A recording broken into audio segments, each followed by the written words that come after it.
Assalamualaikum warahmatullahi wabarakatuh. Kami akan mempresentasikan mengenai sejarah etika profesi guru.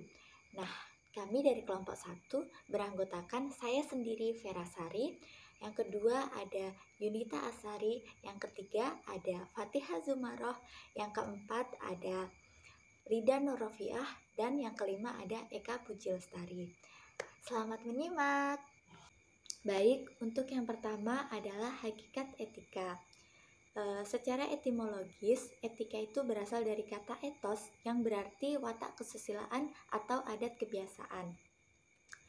Nah, dalam Kamus Besar Bahasa Indonesia, etika diartikan sebagai ilmu tentang apa yang baik dan apa yang buruk, dan sekaligus hak, sekaligus juga kewajiban moral.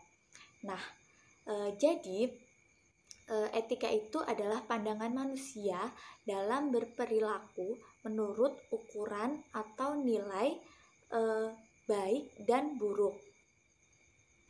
Nah, menurut Bertens, etika secara umumnya itu yang pertama, etika itu adalah niat.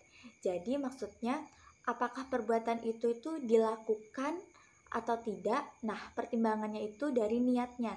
Niatnya itu baik atau buruk dan bagaimana nanti akibatnya.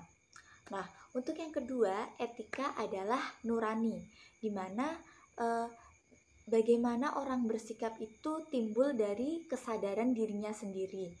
Nah, untuk yang ketiga, etika itu bersifat absolut. Nah, bersifat absolut ini artinya tidak ada toleransi. Yang baik ya baik, yang buruk ya buruk.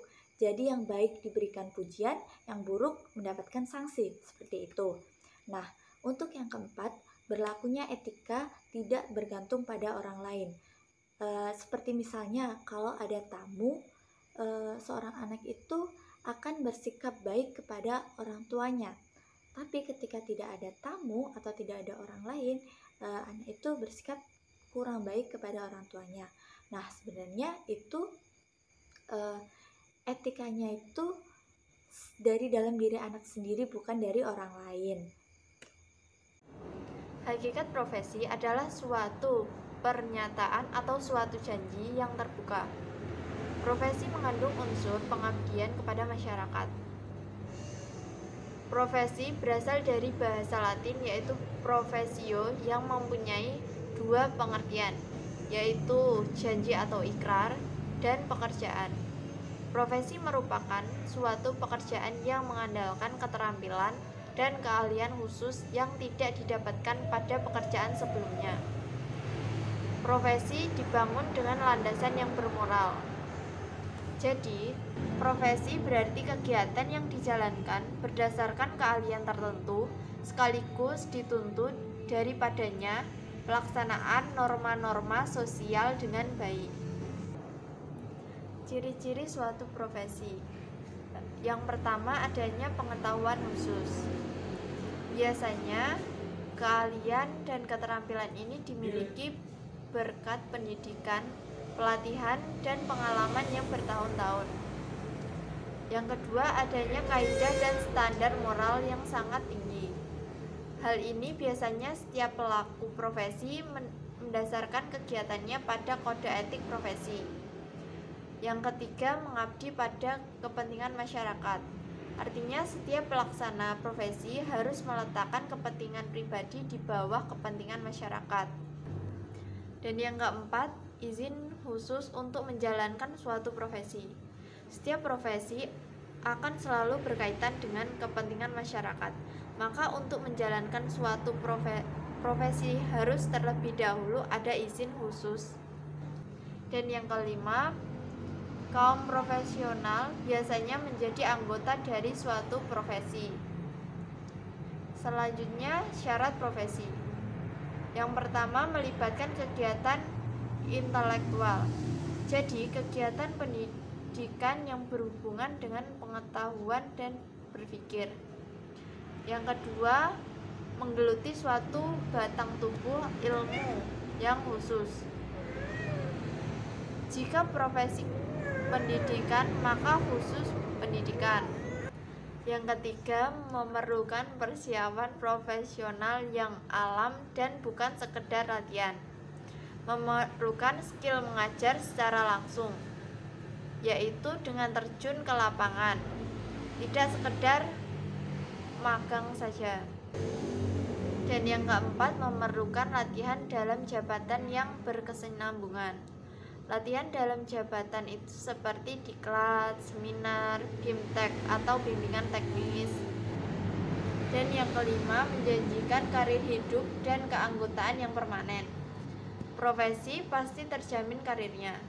Jika sudah ikut profesi, maka diakui keanggotaannya dan permanen. Yang selanjutnya adalah hakikat guru. Secara etimologis, guru berasal dari bahasa India yang artinya orang yang mengajarkan tentang kelepasan dari sengsara.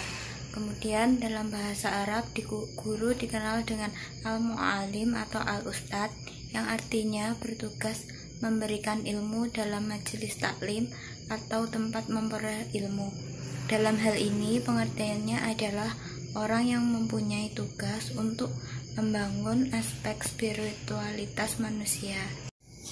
Dalam bahasa Sanskerta, guru berarti seorang yang dihormati, figur yang tidak memiliki celah dan tidak boleh memiliki kesalahan. Guru bukan hanya sekadar pendidik dan pengajar, melainkan juga mengemban misi sebagai seorang begawan. Selain bijaksana, guru juga harus menguasai ilmu pengetahuan dan mengemban nilai-nilai moral dan agama. Pengertian guru seperti ini sekaligus menyandang status yang memiliki peran amat mulia, yakni sebagai seorang pendidik, pengajar, pembimbing, dan pelatih. Menurut Undang-Undang Nomor 20 Tahun 2003 tentang Sistem Pendidikan Nasional, Pasal 1 mengenai ketentuan umum butir 6, guru adalah pendidik. Pendidik di sini adalah tenaga kependidikan yang berkualifikasi sebagai guru, dosen, konselor, pamong, belajar, widyawara, tutor, instruktur, fasilitator, dan sebutan lain yang sesuai dengan kekhususannya serta berpartisipasi dalam menyelenggarakan pendidikan. Guru disebut juga pendidik dan pengajar. Dalam hal ini, tidak semua pendidik adalah guru, sebab guru adalah suatu jabatan profesional yang pada hakikatnya memerlukan persyaratan, keterampilan teknis, dan sikap kepribadian tertentu yang semua diperoleh melalui proses belajar, mengajar, dan latihan. Menurut Usman 2010-5, guru memerlukan keahlian khusus. Dalam hal ini, guru adalah jabatan atau profesi yang memerlukan suatu keahlian khusus sebagai seorang guru. Menurut Asmani tahun 2014 halaman 17, guru adalah figur inspirator dan motivator. Guru adalah figur inspirator dan motivator murid dalam mengukir masa depannya. Jika guru dapat menjadi sumber inspirasi dan motivasi bagi anak didiknya, maka hal itu menjadi kekuatan anak didik dalam mengejar cita-cita di masa depan mereka. Kemudian menurut Saud tahun 2010 halaman 32, guru merupakan pembentuk watak bangsa yang tidak dapat digantikan orang lain. Guru memegang peranan strategis terutama dalam membentuk watak bangsa melalui pengembangan kepribadian dan nilai-nilai yang diinginkan, sehingga peran guru sulit digantikan oleh orang lain. Guru juga tidak dapat digantikan sekalipun dengan teknologi. Hal ini disebabkan karena terdapat dimensi proses pendidikan yang diperankan oleh seorang guru dan tidak dapat diganti dengan teknologi, bahkan teknologi yang sudah canggih sekalipun.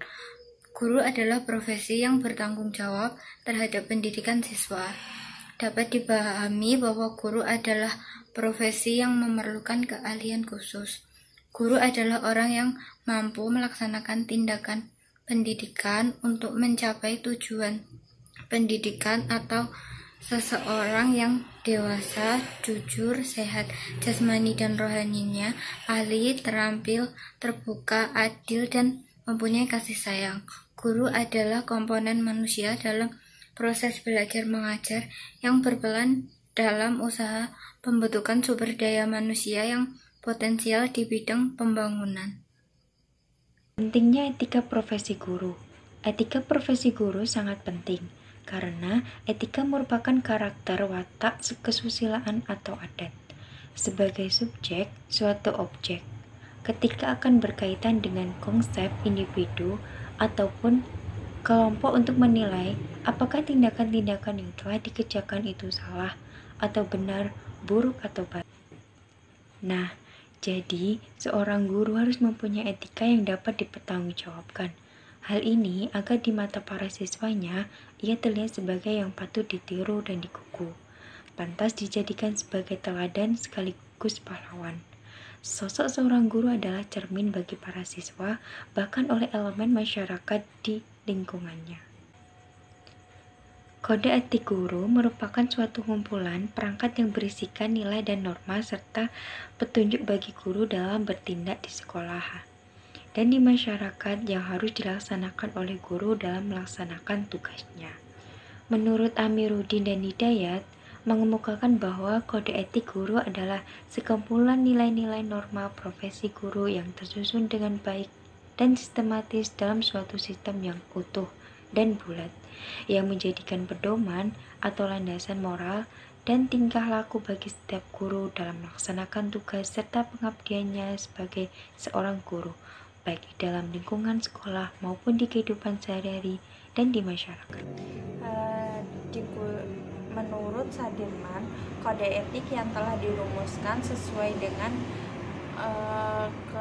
Kongres PGRI 13, yaitu terdiri dari 9 item berikut ini. Yang pertama, guru berbakti membimbing anak didik seutuhnya untuk membentuk manusia pembangunan yang berpancasila. Rumusan pertama ini bermaksud agar guru secara ikhlas mengabdikan dirinya dalam menuntut peserta didik menjadi manusia seutuhnya secara jasmani dan rohani, agar peserta didik dapat menghayati serta mengamalkan segala aktivitasnya berdasarkan Pancasila. Yang kedua, guru memiliki kejujuran profesional dalam menerapkan kurikulum sesuai dengan kebutuhan anak didik masing-masing. Pada rumusan kedua ini, maksud dari kejujuran tersebut adalah guru harus memberikan pengajaran sesuai dengan jenjang yang diajarkannya. Dengan kata lain, guru harus menerapkan kurikulum secara benar dan sesuai dengan kebutuhan peserta didik. Yang ketiga, guru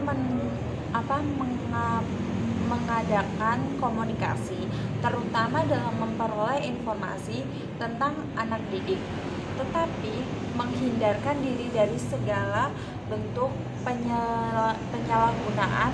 Dalam hal ini pun guru harus dapat berkomunikasi secara